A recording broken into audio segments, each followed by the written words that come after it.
Yo, hey, what's up guys? In today's video we're gonna test out Skorid the half spawn. Will he be a monster DPS or will he be forever in your vault? That's what we're gonna test out. And I'm on the test server right now. Thank you Plarium for letting me be here. That is really super nice if you test out the new stuff and so on. And I will tell you guys what kinds of stats I have on Skorid. It's about 6300 attack, 255 speed and 290 crit damage. So that is no easy joke here. That is really good set, but also could be better. It's not like the top end gear stuff. So, but I have to give you kind of a little bit bad news about his kit. Let's check out his kit. He has like a big flaw in it. He will attack all enemies. Before he is attacking, he will place a hex and you get 20% more damage for each hex placed. That also means he needs to do the hex placement or else he will lose his basic damage on it, like his boosters on it. And also on this skill right here, he will attack one enemy and then he will attack every other enemy that has a hex. That is cool, but let's imagine you go in Hydra and that is the mode where he is kind of promoted to be really good. Let me talk first about another thing that is really a flaw. He attacks one enemy and that enemy will always be in Hydra a non-decapitated head. So he will always attack living heads. That is not good at all and that is a big flaw about it. And I really don't like it. But let's go ahead. Let's imagine we are in Hydra right now. And then we're using this skill right here. And he's the only guy who places hex or he will lose his basic, his damage. And so he kills a head with this skill right here. That makes it impossible that that head will actually have a hex because he needs it for that skill right now. And that skill will actually attack a living head and will never ever attack the downed head if he's the only guy who places the hex.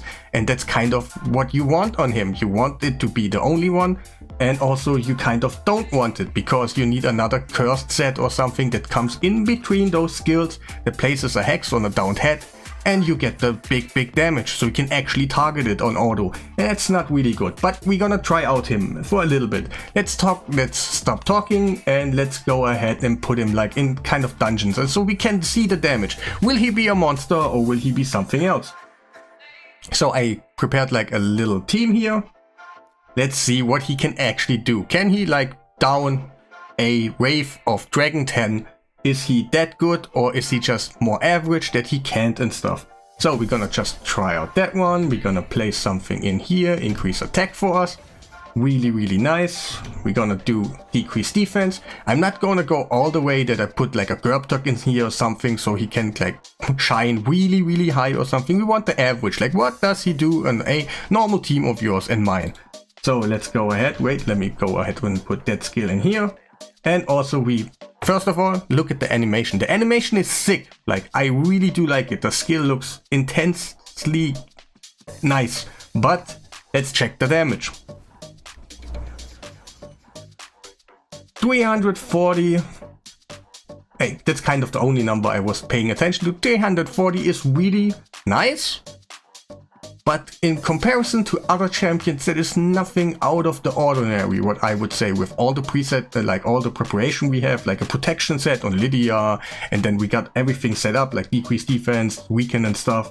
So it is kind of nice, but not the nicest in the world. I have to be honest, he's a good one, but not at all super useful on the end. Like he can, of course, he can kill a wave like this and stuff. So let's try out one more time.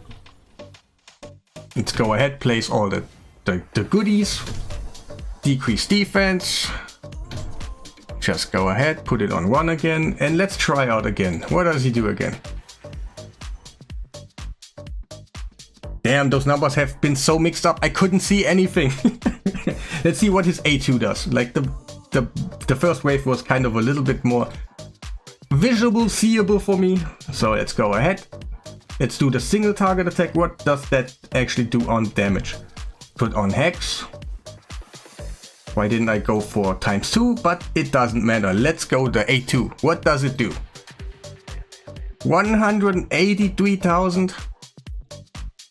To be honest, guys, it is not the best in the world, but also we can finish that one, to be honest, easily. I can just Mifrala do it by solo, but we're not gonna do it. But one of my Discord members came around and asked me something like, hey, what do you think like about Spider?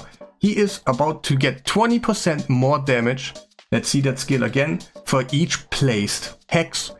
And he was like, can you test Spider because you place like a ton of hex? And I was like, yeah, that's a good idea. So that's what we're gonna do also. And keep in mind, let's put it on 2 again. If you have like a max HP hitter like Kota, she does 10% max HP on the boss. But if you have hex on the board on all those spiderlings, they will die, and you do about 46% of the damage, like 46% with a cold heart in one hit. And that's kind of the guideline I would aim for. Is he better than a max HP hitter in here? Can he, maybe he does like super crazy damage and just one-shots the boss or something. That would be the best. But can he do actually more than a max HP hitter when you do a good scenario, like placing the hex on the spiderlings and stuff? And yeah, that's kind of the threshold I'm looking for. Is he better than that one? So we're gonna do all those nasty things. Maybe not everybody has like got decreased defense and stuff, and we're not gonna use hex on here. That's his flaw. We cannot use it, or else it wouldn't boost our damage. Not the best in the world, not gonna lie. And now his 8-3, the big damaging one. Is it gonna be a bigger damage thing than Kota? Let's find out.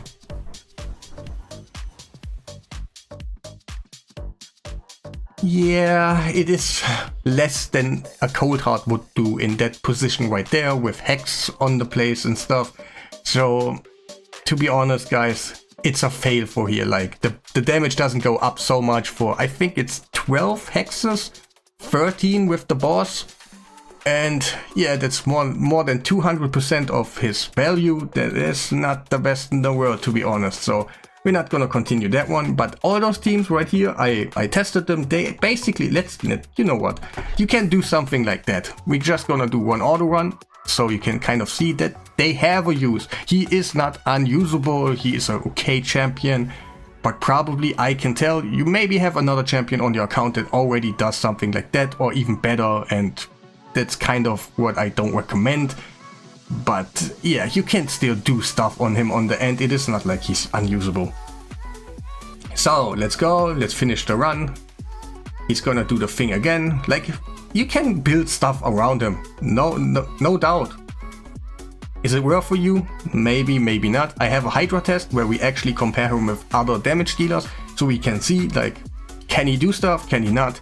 But also, it is super hard to compare a champion that places hex with another champion that doesn't benefit out of hex, because all those damage from the other champion will get into his score, and on the end it's kind of not the true value of this champion's own damage. So we can do stuff with him, like Ice Golem and stuff. We could kill Wraiths and stuff. Fire Knight, never ever. And I don't think like he is gonna do so much damage on Phantom Shogun and Sand Devil that you can do like a 2-turn fight or something. It's not gonna happen for you, so it's not the best. What are we gonna do now? We're gonna, of course, we go in Hydra. That is his thing. Like, is he gonna shine in here?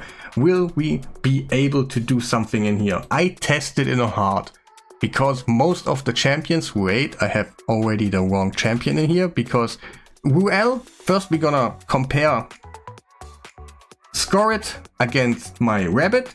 He is a really good known damage dealer in there, and kind of we can see, can they compete with each other, or are they so far from each other away that you basically have to do something else?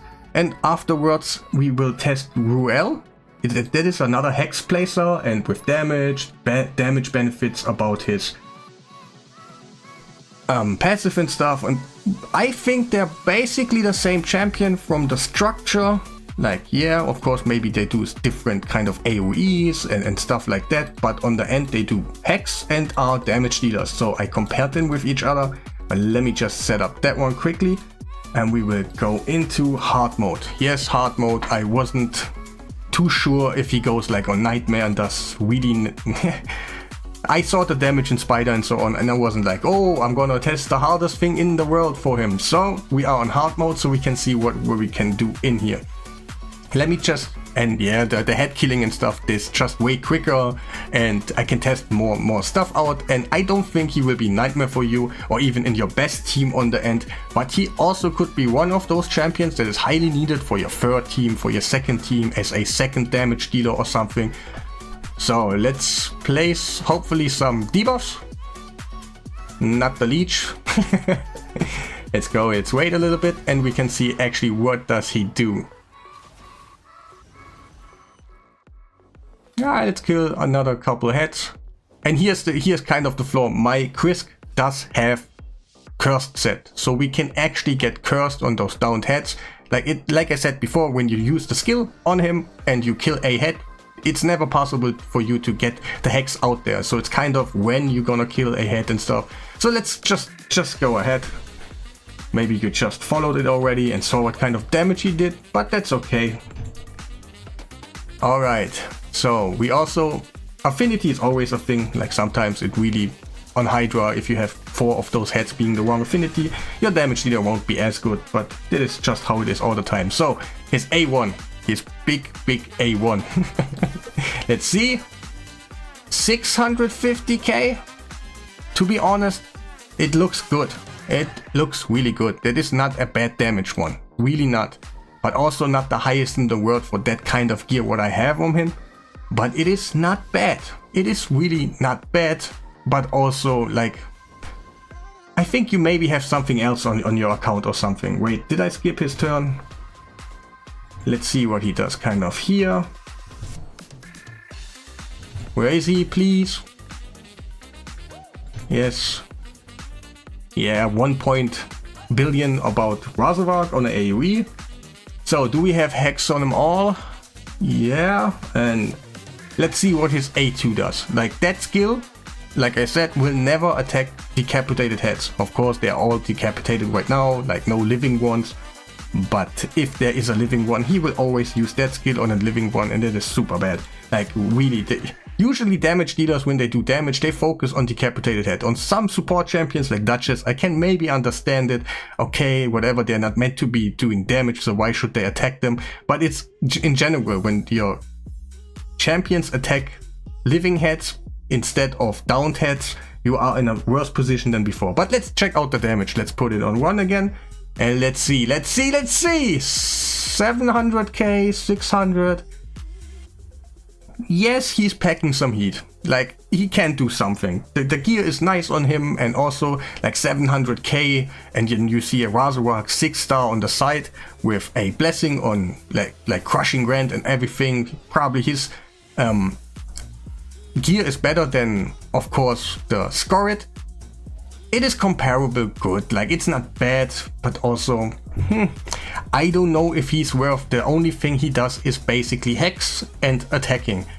And it's a little bit harder to make a team when you're just Razorvark, for example, has a increased speed and a leech for us. That is really nice for us in that team right here. But he's just doing the hex, and he also wants to be the only hex placer.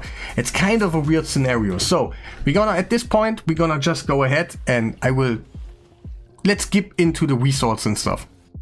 We did the whole run, and our boy Razorvark did 290 million, and Skorid, it did 200 million damage. 200 million damage is nice, but also we have to consider that he places hex, and a ton of his damage is just coming from Razorvark. And we can kind of compare. Krisk is also a hex slayer, and he did 50 million. He is not as consistent as probably Skorid, but we can just go ahead and make minus 50 million minimum. And that's about his wheel score. Let's see, like a 130 million with the kind of gear what he has. It is, to be honest, not the best, but if you have nothing else that kind of does comparable damage for you, here is a good one. It's not like he can do nothing for you, but we're gonna test out now Ruel, the same team, just Ruel in there, and we can see like Razorvark did about the same, like 330 this time. It kind of sometimes depend on weak hits and stuff. The score is about the same, the total score, and Ruel did 170 million. Of course, minus 50 million, a little bit more, so he did like 100, let's say 110 or something, and I think they are pretty much comparable on the end. Skorid does a little bit more damage for you, yes, but it's like 20% more than a fusion that has been like, what was it, like 3 years ago or something, and he's just like 20% better of him. Again, he could be do something on your account if you have like a third team that is in a need of a DPS that does a nice job, but not the best in the world, of course. Maybe later on you want to replace him, and I think he is kind of a easy skip at the moment. Maybe other people find out more, but since he just is a damage dealer, what can you find out? The Hex placement does nothing too crazy in other areas in the game, like Arena or something, and yeah, Skorid by itself is not worth too much effort of yours, but if you're kind of bored or you don't have other champions in your arsenal, then you probably want to go for him to do better jobs in Hydra, but nowhere else would he shine totally. And yeah, that will be the end of the video. I hope I made it clear what kind of things he can do, what he can't and stuff, like the flaws. Oh yeah, he has more flaws than actually good things about his kit. That's kind of really awkward and stuff, but it is okay. He is how he is, and that will be the end of the video. Subscribe if you haven't done already. Of course, like the video, and yeah, have a nice day.